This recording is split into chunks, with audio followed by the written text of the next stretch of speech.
چند چیزیں آپ کے گوش گزار کروں گا۔ اللہ تعالی ہم سب کو صرف نام کا نہیں بلکہ کام کا با ادب اور با عمل انسان بنائے اور ہمیں پڑوسیوں کے حقوق کی ادائیگی کی توفیق عطا فرمائے۔ یاد رکھیں کہ بعض پڑوسی ایسے ہوتے ہیں کہ جن کے 3 طرح کے حقوق ہوتے ہیں، بعض ایسے ہوتے ہیں جن کے 2 حقوق ہوتے ہیں، اور بعض ایسے ہوتے ہیں جن کا صرف 1 حق ہوتا ہے۔ اگر کوئی پڑوسی ایسا ہے جو رشتہ دار بھی ہے تو اب ایسے پڑوسی کے 3 حقوق ہوتے ہیں، یعنی اگر آپ کا یا میرا یا ہم سب میں سے کسی کا پڑوسی اگر رشتہ دار ہے تو پھر ایسے پڑوسی کے 3 طرح کے حقوق ہیں۔ ایک رشتہ داری کا حقوق، اس کو بھی بجا لانا ہے، دوسرا پڑوسی ہونے کا حقوق، اور تیسرا اسلام کا حقوق۔ اگر وہ مسلمان ہے تو اسلام کا بھی حق ہے۔ تو اگر پڑوسی رشتہ دار ہے تو یہ 3 طرح کے حقوق اس کے پڑوسی پر لازم ہے کہ وہ اس کی رعایت کرے گا، اور اگر وہ پڑوسی رشتہ دار نہیں ہے لیکن صرف مسلمان ہے تو اب اس کے 2 حقوق لازم ہوں گے۔ ایک حق یہ کہ اسلام کیونکہ وہ مسلمان ہے، اور دوسرا حق یہ کہ وہ پڑوسی ہے لہذا اس کے ساتھ پڑوسی کے حقوق کی رعایت کی جائے گی۔ اور تیسرا قسم کا پڑوسی وہ ہوتا ہے جو نہ مسلمان ہوتا ہے اور نہ رشتہ دار ہوتا ہے، مثلا کوئی مشرک ہے وہ پڑوسی ہے، تو اب اس کا ایک حق پڑوس ہے، یعنی یہ چونکہ ہمارا پڑوسی ہے، مسلمان نہیں ہے، اسی طرح رشتہ دار نہیں ہے کافر، لیکن اس کے حقوق کی رعایت کرنا بھی ہماری ذمہ داری ہے۔ اور یاد رکھیں پڑوسی کے حقوق کے حوالے سے میرے مصطفیٰ کریم نے بڑی اچھی تربیت دی ہے، اپنے غلاموں کو بڑی اچھی رہنمائی فرمائی ہے۔ میرے مصطفیٰ کریم نے فرمایا احسن مجابرتا من جابرک تکن مسلما۔ میرے آقا فرماتے ہیں احسن مجابرتا، اے میرے غلام تم اپنے پڑوسی کے حقوق کی رعایت کر، اس کے ساتھ حسن سلوک کر، تکن مسلما۔ میرے آقا فرماتے ہیں تم پکا کامل مسلمان بن جائے گا۔ فرمایا اپنے پڑوسی کے ساتھ حسن سلوک کر، اس کے ساتھ نیکی کر، تکن مسلمہ، فرمایا تو پکا کامل مسلمان بن جائے گا۔ اور ایک اور حدیث پاک ہے، میرے مصطفیٰ کریم نے فرمایا ما زال جبریل یوصینی بالجار حتی ظننت انہ یورثہ او کما قال۔ فرمایا جبریل امین مسلسل مجھے پڑوسی کے بارے میں وصیت کرتے رہے، یہاں تک کہ میرا گمان یہ ہوا کہ شاید کہیں ایسا نہ ہو کہ جبریل اس پڑوسی کے لیے وراثت میں بھی حصے کا دعویٰ کر دیں کہ جو تمہارا پڑوسی ہے وہ تمہاری وراثت میں بھی حقدار ہے۔ تو اس سے اندازہ لگا لیجئے کہ پڑوسی کے کتنے حقوق ہیں کہ میرے نبی علیہ السلام فرماتے ہیں کہ مجھے اس بات کا گمان ہوا کہ جبریل ایک مرتبہ ایک وقت ایسا آئے گا کہ جبریل مجھے حکم دیں گے کہ یا نبی اللہ جو پڑوسی ہے پڑوسی وراثت میں بھی شریک ہے۔ تو اس سے پتہ چلا اسلام میں پڑوسی کا بڑا مقام ہے۔ ایک اور حدیث پاک ہے، میرے آقا فرماتے ہیں من کان یؤمن باللہ والیوم الآخر فلیکرم جارہ۔ میرے آقا فرماتے ہیں جو اللہ اور یوم آخرت پر ایمان رکھتا ہے اسے چاہیے کہ وہ اپنے پڑوسی کی عزت کرے۔ فرمایا جو اللہ اور یوم آخرت پر ایمان رکھتا ہے اسے چاہیے فلیکرم جارہ، وہ اپنے پڑوسی کی عزت کرے، تکریم کرے، عزت کرے۔ اور ایک اور حدیث پاک ہے، فرمایا لا یؤمن عبد حتی یأمن جارہ بوائقہ او کما قال۔ فرمایا کوئی بھی مسلمان اس وقت تک کامل مومن نہیں ہو سکتا جب تک کہ اس کا پڑوسی اس کی شر سے محفوظ نہیں رہ سکتا. یعنی بظاہر ایک بندہ نمازیں بھی پڑھتا ہو، بظاہر ایک بندہ صدقات و خیرات بھی کرتا ہو، لیکن اس کا پڑوسی اس کے شر سے محفوظ نہیں ہے، اس کی وجہ سے اس کا پڑوسی اذیت میں مبتلا ہو جاتا ہے، اس کے شر کی وجہ سے اسے تکلیف پہنچتی ہے، اذیت پہنچتی ہے. فرمایا اگرچہ اس کی نمازیں وغیرہ اپنی جگہ ہوں گی، لیکن یہ کامل مومن نہیں ہو سکتا. کامل مومن وہ بندہ ہے کہ جس کا پڑوسی اس کے شر سے محفوظ رہے. اور ایک اور حدیث پاک ہے، میرے نبی نے فرمایا اول خصمین یوم القیامت جاران. فرمایا قیامت والے دن سب سے پہلا جن کا مقدمہ بارگاہ خداوندی میں پیش کیا جائے گا، سب سے پہلے جن کا جھگڑا بارگاہ خداوندی میں پیش کیا جائے گا، وہ دو پڑوسی ہوں گے جو آپس میں دنیا میں لڑے ہوں گے. تو سب سے پہلا مقدمہ ان دو پڑوسیوں کا بارگاہ رب العزت میں پیش کیا جائے گا. اس سے بھی پتہ چلا کہ پڑوسی کے حقوق کتنے اہم ہیں کہ کل قیامت والے دن جب اللہ تبارک و تعالیٰ کی عدالت سجے گی تو اس وقت سب سے پہلا کیس جو بارگاہ رب العزت میں پیش ہوگا وہ ان دو پڑوسیوں کا ہوگا جنہوں نے دنیا میں آپس میں مخاصمت کی ہوگی، جھگڑا کیا ہوگا. اسی طرح میرے نبی نے فرمایا اذا انت رمیت کلب جارک فقد اذیتہ. توجہ سے سنیے گا، میرے نبی نے فرمایا اگر تم میں سے کوئی شخص اپنے پڑوسی شخص کے کتے کو بھی مارے تو تحقیق اس نے اپنے پڑوسی کو تکلیف پہنچائی. ہاں فرمایا پڑوسی کے کتے کو بھی تکلیف پہنچائی. اگر پڑوسی کے کتے کو بھی مارا تو اس سے بھی گویا اس نے پڑوسی کو اذیت پہنچائی، تکلیف پہنچائی. تو بابا جس پڑوسی کے کتے کو مارنے سے میرے نبی علیہ السلام اس پڑوسی کو تکلیف دینے کو بیان کریں، اس پڑوسی کے اپنے کتنے حقوق میرے مصطفیٰ کریم نے بیان فرمائے ہوں گے. اور ایک عورت کا بیان ہوا میرے مصطفیٰ کریم کی بارگاہ میں. صحابہ نے عرض کی یا رسول اللہ فلاں عورت ہے، یہ عورت دن میں روزہ رکھتی ہے، رات کو قیام کرتی ہے، مسلسل روزے رکھتی ہے، رات کو قیام کرتی ہے، لیکن یا رسول اللہ اس کا ایک عمل ایسا ہے کہ وہ جس کی وجہ سے اس کا پڑوسی اس سے بڑی تکلیف کھاتا ہے، اس کا پڑوسی اس سے بڑا تنگ ہے. میرے مصطفیٰ کریم نے فرمایا یہ عورت جہنمی ہے. اب آپ اندازہ لگیں کہ دن میں روزے رکھے، رات کو قیام کرے، لیکن پڑوسی کو اذیت دینے والی ہے، تو میرے نبی نے فرمایا کہ جہنمی ہے. تو پتہ چلا ہمیں اس بات کا خیال رکھنا ہوگا، ایک طرف ہم نمازیں بھی پڑھیں، ایک طرف ہم صدقات و خیرات حج بھی کریں، لیکن دوسری طرف ہماری حرکتوں سے، ہمارے کرتوتوں سے، ہمارے کارناموں سے ہمارا پڑوسی سالم نہ رہے، اسے اذیت پہنچتی ہو، اسے تکلیف پہنچتی ہو، تو یہ جہنم میں داخلے کا سبب ہے. اگرچہ نمازی ہو، اگرچہ قیام کرتا ہو راتوں کو، میرے نبی علیہ السلام نے فرمایا اگر پڑوسی اذیت میں ہے تو اس کی نمازیں اسے جہنم سے نہیں بچا سکیں گی، بلکہ اللہ اسے جہنم کی آگ میں ڈالے گا. اور ایک اور حدیث پاک ہے،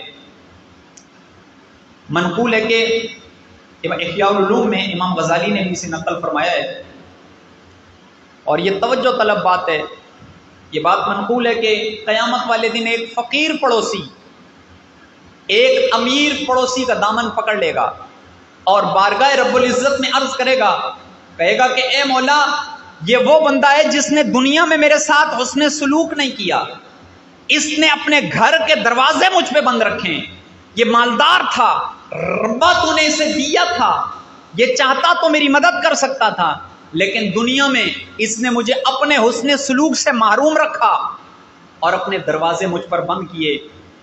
اب آپ دیکھیے کل قیامت والے دن وہ ہمارے مسلمان بھائی جو بیچارے دنیا میں غربت کی زندگی گزار رہے ہیں، دنیا میں افلاس کی زندگی گزار رہے ہیں، شاید ہمیں نہیں پتا ہوگا کہ ہمارے پڑوس میں رہنے والا امیر ہے یا غریب ہے، لیکن ہماری ذمہ داری بنتی ہے کہ ہمیں پتا ہونا چاہیے کہ ہمارے پڑوس میں کون رہتا ہے، اس کا نام بھی پتا ہونا چاہیے، اس سے تعلقات بھی ہونے چاہیے، اور اگر اسے ضرورت پڑے تو اس کی مدد بھی کرنی چاہیے. آگے میں جا کے عرض کرتا ہوں کہ پڑوسی کے کیا حقوق میرے نبی نے بیان فرمائے ہیں. ایک بزرگ نے امام غزالی نے احیاء العلوم میں نقل کیا ہے کہ ایک بزرگ تھے، انہوں نے اپنے دوستوں سے ایک شکوہ کیا کہ میرے گھر کے اندر چوہے بہت ہیں، تو میں کیا کروں؟ آپ کے دوستوں نے کہا کہ ایسا کریں کہ آپ بلی رکھ دیں تو چوہے ختم ہو جائیں گے۔ تو آپ نے فرمایا کہ میرے ذہن میں بھی یہ بات آئی تھی کہ میں بلی رکھ دوں، لیکن بلی اس لیے نہیں رکھتا کہ جب بلی رکھوں گا تو بلی سے ڈر کے چوہے بھاگیں گے اور ممکن ہے کہ پڑوسی کے گھر میں چلے جائیں، تو اب میرے پڑوسی کو اذیت ہوگی، اب میں کیسے گوارا کروں کہ جو چیز اپنے لیے پسند نہیں کرتا اسی میں اپنے پڑوسی کو مبتلا کر دوں، اس لیے میں بلی نہیں رکھ سکتا۔ آپ اندازہ لگا لیجئے ہمارے بزرگوں کا پڑوسیوں کے حقوق کی رعایت کرنے کے حوالے سے کتنا بہترین ذہن ہوا کرتا تھا کہ اپنے آپ کو تو اذیت میں مبتلا رکھنا انہیں گوارا ہوتا تھا، لیکن کوئی ایسا قدم نہیں اٹھاتے تھے کہ جس کی بنا پر ان کے پڑوسی کو اذیت پہنچے۔ اور آگے میرے مصطفیٰ کریم رؤوف الرحیم صلی اللہ علیہ وسلم نے جو پڑوسی کے حقوق بیان فرمائے، توجہ سے سنیے گا۔ میرے مصطفیٰ کریم کی خدمت میں صحابہ کرام عرض کرنے لگے، یا نبی اللہ، آقا بیان فرمائیے پڑوسی کے کیا حقوق ہیں؟ میرے آقا نے فرمایا، اگر پڑوسی تمہارا بیمار ہو جائے اس کی تیمارداری کے لیے چلے جایا کرو، اگر اس کا انتقال ہو جائے اس کے جنازے میں شرکت کیا کرو، اگر وہ تنگ دست ہو اس کی مدد کیا کرو، اگر وہ تم سے قرض کا مطالبہ کرے میرے نبی نے فرمایا اسے قرض ادا کرو، اگر تم گھر کے اندر کھانے کے لیے کوئی فروٹ لے کے آؤ تو اس میں سے کچھ اپنے پڑوسی کو بھی دو۔ فرمایا اسی طرح اگر گھر میں کوئی سالن پکاؤ، انڈیا پکاؤ تو فرمایا اس کی خوشبو سے پڑوسی کو اذیت نہ دو، مگر یہ کہ اس ہنڈیا میں سے کچھ اپنے پڑوسی کو بھی دے دو۔ فرمایا اگر گھر میں فروٹ لے کے آؤ اور اگر دینے کی سخت نہیں تو چھپا کے لے کے آؤ، اور بچوں کو باہر نہ بھیجو کہ کہیں ان کے ہاتھ میں فروٹ دیکھ کے کہیں پڑوسی غمگین نہ ہو جائے۔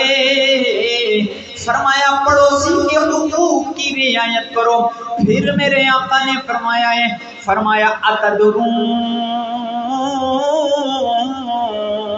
ما حق الجار، لوگوں کیا تمہیں پتا ہے کہ پڑوسی کے حقوق کیا ہیں؟ فرمایا والذی نفسی بیدہ، مجھے رب کعبہ کی قسم جس کے قبضہ قدرت میں میری جان ہے، ما یبلغ حق الجاری الا من رحمہ اللہ، میرے آقا فرماتے ہیں مجھے رب کعبہ کی قسم جس کی قبضہ قدرت میں میری جان ہے، پڑوسی کا حق وہی بندہ ادا کرے گا جس پر رب کی رحمتوں کا نزول ہوتا ہوگا۔ فرمایا ہر بندے کو توفیق تھوڑی ہوتی ہے وہ پڑوسی کے حق ادا کرتا پھرے، پڑوسی کا حق وہی ادا کرے گا جس پر رب کی رحمتیں ہوتی ہوں گی، جو رب کی رحمتوں میں نہاتا ہوگا، جس پر رب کی رحمتوں کی چھما چھم بارش برستی ہوگی، وہی اتنا سعادت والا میرا امتی ہوگا جو پڑوسیوں کے حقوق کی رعایت کرتا ہوگا۔ اس سے اندازہ لگائیں کہاں ہم اور کہاں ہمارے اعمال۔ یہ احادیث بتاتی ہیں کہ ہمیں جس طرح دیگر رشتہ داروں کے ساتھ، اعز و اقربا کے ساتھ، مسلمان بھائیوں کے ساتھ ہمارا تعلق اور رویہ ہونا چاہیے۔ اللہ مجھے بھی توفیق دے اور اس بیان کی برکت سے ہم سب کو توفیق دے کہ ہم اپنے پڑوسیوں کے حقوق کو سمجھ کر ان کے حقوق کی رعایت کرنے میں کامیاب ہو جائیں۔ یقیناً اس میں بہت بڑی کامیابی ہے۔ اللہ تبارک و تعالی ہم سب کو پڑوسیوں کے حقوق کی رعایت نصیب فرمائے۔ وآخر دعوانا ان الحمد للہ رب العالمین۔